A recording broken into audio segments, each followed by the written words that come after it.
d'un exercice, je l'ai dit, étiologique rigoureux sur les causes de la situation qui portent l'insatisfaction sociale et culturelle, économique ou politique. C'est également celle qui implique dans le processus de réflexion en amont, mais également dans les autres étapes du cheminement en cours et en aval, les acteurs concernés par la réforme. On éviterait sans doute de cette manière-là les incongruités que j'ai connues parfois dans ma carrière d'avocat, mais sans doute je ne suis pas le seul, de ce juge qui juge sur base d'une loi abrogée, parce qu'il ne sait pas, parce qu'on ne s'est pas intéressé à le faire savoir que la loi était abrogée. Ou encore de cette composition qui siège à juge unique alors que la loi a d'ores et déjà fixé à 3 la composition, le nombre des juges qui doivent connaître de telles procédures. De ce fonctionnaire qui continue à exiger une formalité désormais proscrite. Une bonne réforme serait enfin, sans que je ne prétende à l'exhaustivité, celle qui viserait l'intérêt général, le progrès, le développement, l'harmonie sociale, et non pas les intérêts d'un individu ou d'un groupe d'individus. 20 ans de réforme, pourquoi 20 ans? La question est légitime. La réponse toute simple. Le rythme de la production législative des années 2000 et 2010 ne présente aucune commune mesure avec les années qui ont précédé. En particulier, les années 90, années, vous en conviendrez sans doute avec moi, d'une très grande léthargie législative. C'est quelque chose que j'ai remarqué déjà étudiant, qu'il y avait comme un trou. Généralement, les lois, c'était 1978, limite vers 86, ça commençait à s'étioler. Et puis, de 90 jusqu'au moment où moi j'entre à l'université, on a l'impression qu'il y a un trou, qu'il n'y avait rien, qu'il n'y avait aucune loi, que certainement ils étaient occupés à faire autre chose. Bon, moi j'ai une excuse, j'étais encore enfant à l'époque. Alors, la réputation du droit congolais, parfois qualifié de conservateur, de vétuste. En effet, plusieurs textes datent aujourd'hui encore de l'époque coloniale et depuis les années 2000, assez largement démentis. En effet, lors des 20 dernières années, des véritables citadelles légales ont été renversées, pour le meilleur et pour le pire, comme nous allons certainement le voir. Il y a eu ces 20 dernières années une véritable valse des textes constitutionnels, par exemple. Je ne vais pas les citer. En 1997, en 2003, en 2006, ainsi que la modification de 2011. Sur ces 20 dernières années, le droit des affaires, mais pas que, a connu un véritable tsunami textuel par l'adhésion de la République démocratique du Congo à l'Organisation pour l'harmonisation du droit des affaires en Afrique, OHADA, qui du jour au lendemain a subrogé des pans entiers de l'édifice du droit positif, remplacés par les actes uniformes qui font désormais partie du paysage juridique congolais. Toujours en droit des affaires, la vieille loi de 78 qui régissait les entreprises publiques est tombée, vaincue par les 4 lois jumelles du 7 juillet 2008. Les mines se sont vues dotées d'un code minier en 2002, d'un nouveau code minier en 2002, qui lui-même n'a pas résisté à la réforme de 2018, du 9 mars 2018. Les télécommunications ont été organisées par la loi cadre du 16 octobre 2002. Les investissements en RDC ont été réglementés par le Code des investissements qui date du 21 février 2002. Les marchés publics plus récemment, mais encore, ça fait 10 ans, par la loi du 27 avril 2010, alors qu'auparavant, l'ordonnance loi qui régentait la matière datée du 5 décembre 1969. Le partenariat public-privé est organisé, lui également, par la loi du 9 juillet 2018, relative au partenariat public-privé. Et la loi du 9 juillet 2018 régit quant à elle la liberté des prix et la concurrence, remplaçant notamment, entre autres, parce qu'il y a plusieurs textes, un texte de 1961. Alors, on pourrait aussi citer la loi portant organisation et fonctionnement de la Banque centrale du Congo, qui déjà a été prise en 2002 et qui a été abrogée par la loi de 2018. Le droit du travail n'est pas resté en reste. Longtemps régi par l'ordonnance loi numéro 67 310 du 9 août 1967, il a tenté de faire peau neuve en 2002, en octobre 2002, et le Code du travail, bien sûr, lui-même été modifié le 15 juillet 2016. La réforme en sécurité sociale a encore été, elle était plus radicale, avec la loi numéro 16 du 15 juillet 2016 fixant les règles relatives au régime général de la sécurité sociale, renvoyant à l'histoire l'antique décret du 29 juillet 1961. En droit judiciaire, la moisson des 20 dernières années est également foisonnante. Un nouveau code d'organisation, fonctionnement et compétences judiciaires, le 11 avril 2013, qui a terrassé l'ordonnance loi du 31 mai 1982, la loi organique du 15 octobre 2013, qui a organisé le fonctionnement de la Cour constitutionnelle, la loi organique numéro 16/027 du 15 octobre 2016, qui a organisé les juridictions de l'ordre administratif. Les tribunaux de travail et de commerce ont, quant à eux, vu le jour par les lois du 16 octobre 2002 et du 3 juillet 2001. La législation fiscale a également connu plusieurs réformes, notamment la loi du 13 mars 2003, plusieurs fois modifiée, et qui est d'ailleurs, on va dire, modifiée chaque année par la loi des finances, ce qui n'est pas sans introduire une certaine insécurité juridique, vous en conviendrez. Et toujours en matière fiscale, nous avons eu l'institution de la TVA. Les douanes et accises sont régies désormais, enfin, pour les douanes, il y a 10 ans, par l'ordonnance loi du 20 août 2010, et pour les accises, par l'ordonnance loi du 13 mars 2018. Monument du droit civil, la loi portant code de la famille a été secouée par la loi numéro 16/008 du 15 juillet 2016, tandis que la loi numéro 09001 du 9 juillet 2009 portant protection de l'enfant a également été promulguée quelques années auparavant. La sous-traitance, l'éducation nationale, l'environnement, le droit forestier, l'eau, les assurances, l'électricité, notamment, ont également changé de régime législatif durant cette période. Il apparaît ainsi clairement que l'objet ambitieux de cette journée scientifique rencontre un obstacle, on va dire, trivial, du temps, et qu'il a fallu faire des choix arbitraires pour épingler quelques-unes de ces réformes les plus emblématiques, pour tenter de dresser un constat qui pourrait jeter la lumière sur ces 20 dernières années d'intense production législative. Par ailleurs, nous avons également tenu à réfléchir sur les réformes attendues et qui ne sont jamais venues. C'est le cas en droit de biens et dans le vaste champ du désormais incontournable droit du numérique.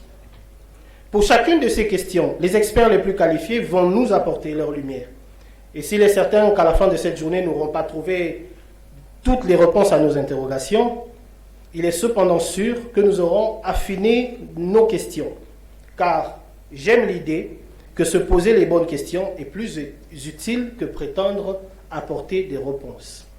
Car si les questionnements est immuable, les réponses sont par nature réformables. Bon et fructueux exercice de réflexion et d'échange. Je vais passer le bâton de commandement à... Enfin, je vais passer partiellement. Je garde quand même un peu le pouvoir. Je suis le manager général. À Maître Grace Mowawa qui va nous mener pendant cette première partie de la journée. Je vous remercie de votre attention.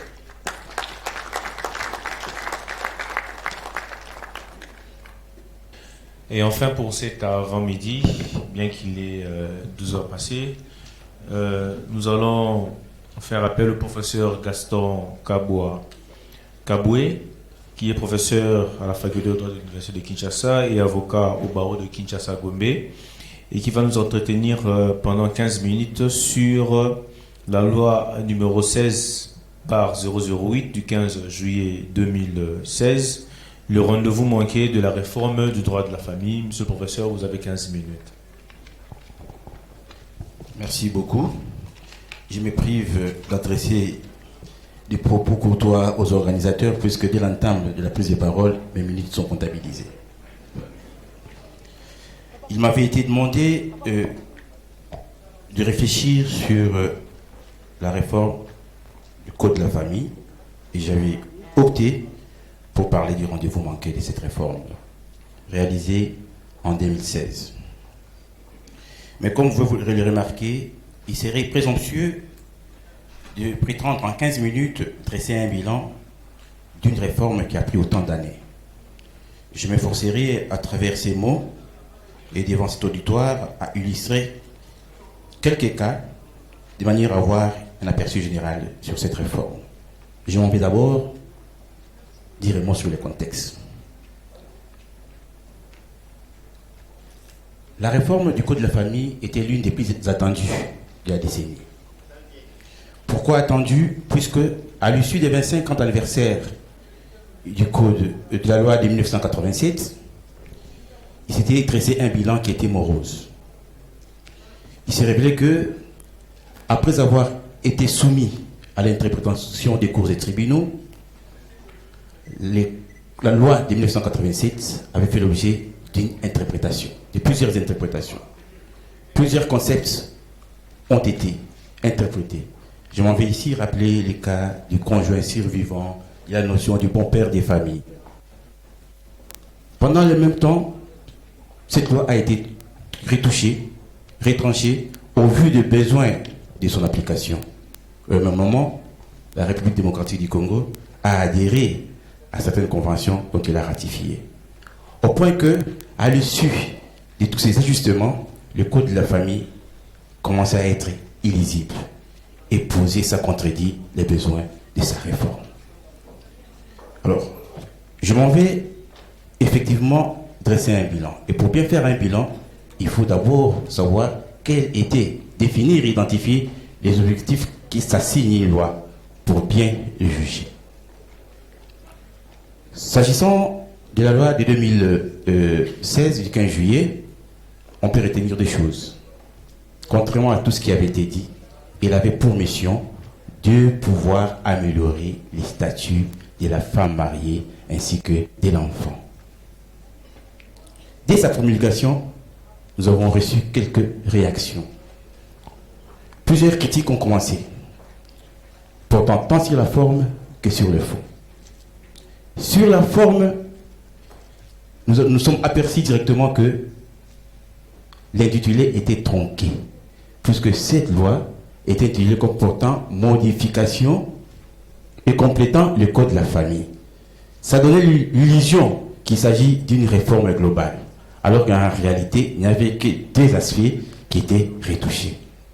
Même si par ailleurs, on s'est aperçu que les livres 2 et 3 ont été visités. Mais grande était notre déception, puisque le livre 4 qui porte sur la succession, là où les besoins des réformes étaient ressentis ardemment, n'avaient pas été touchés. Lorsqu'on va plus loin, cette loi a révélé des contradictions. Je vais vous en citer quelques-unes. Par exemple, dans le cas de l'article, il y a une contradiction. Alors que la loi était censée, avait notamment pour mission de se conformer aux conventions, de s'harmoniser avec des lois prises dans l'entêtant, notamment la loi du 10 janvier 2009, il s'est avéré par la suite que l'article 670 pour le français, ou 670 pour l'école belge, était en contradiction avec l'article 99 de la loi portant sur la protection de l'enfant. Le premier habilite et confère la compétence au tribunal de paix de connaître de la requête des demandes d'adoption, alors que l'article 99 sur la protection des droits de l'enfant confère la même compétence et de manière exclusive au tribunal pour enfants. N'est-ce pas là un échec? Un autre exemple, c'est cette contradiction que nous pouvons faire observer entre l'article 165 et les articles 455 et 456 du Code de la famille sur la résidence des époux. Il y a encore matière à contradiction, nous reviendrons dans les débats.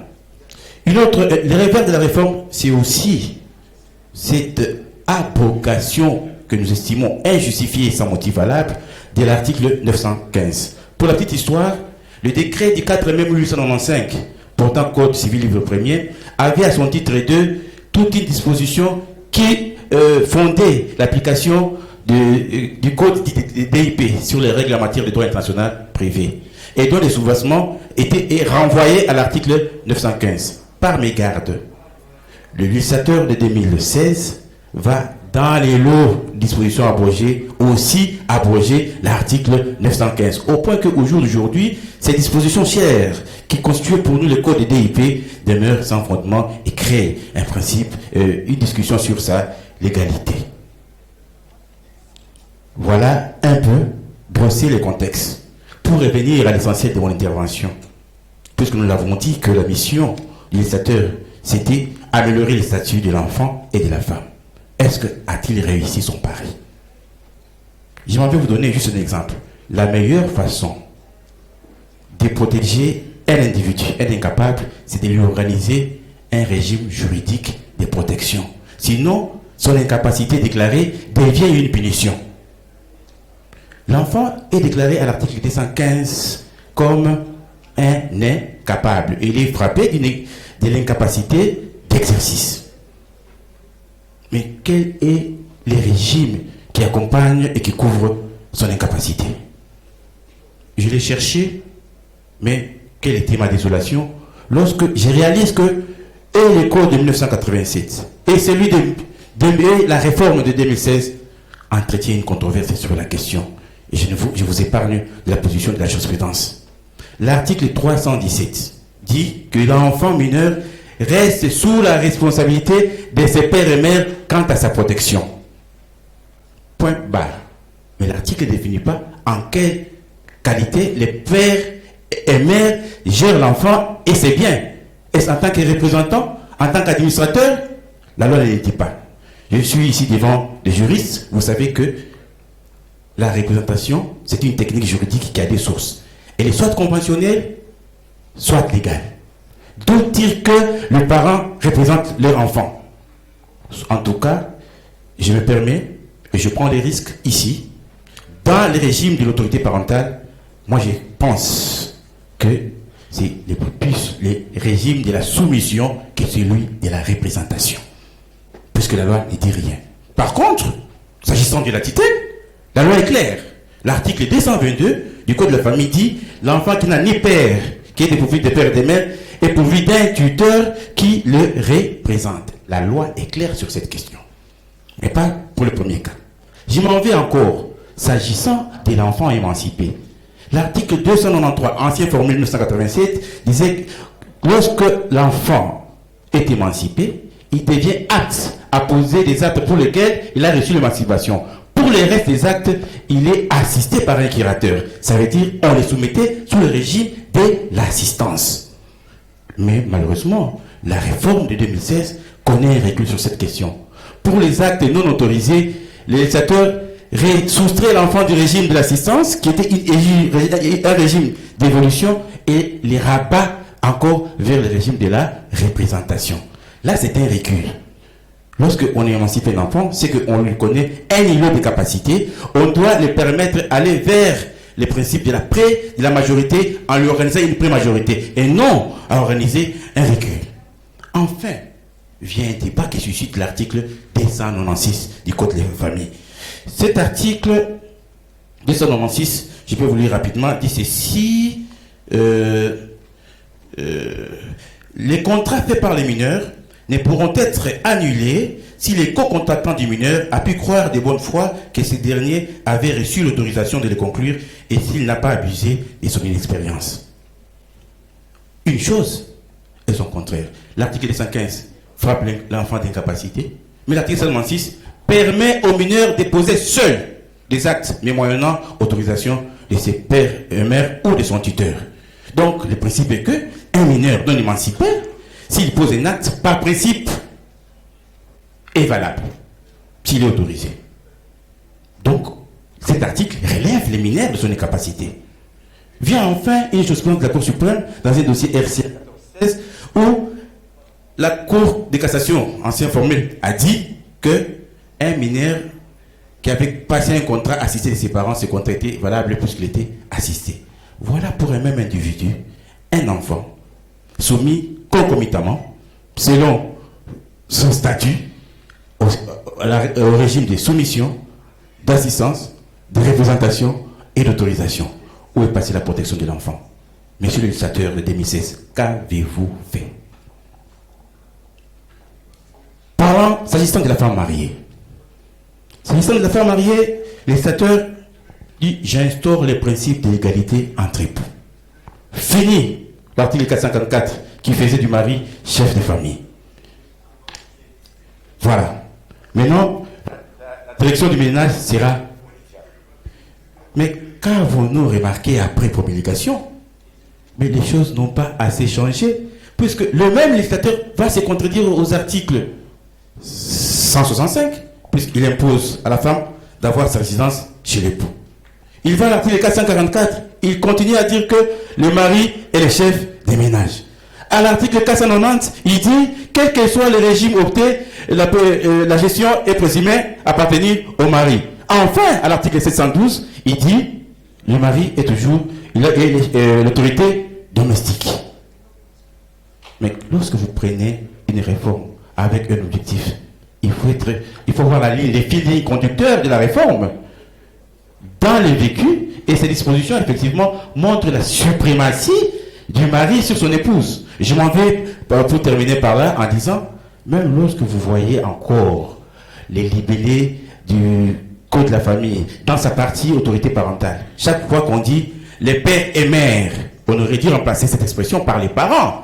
Pourquoi on commence par père et mère? C'est pour effectivement montrer les vestiges d'une suprématie qui existe encore, sinon on aurait pu remplacer l'expression par le parent.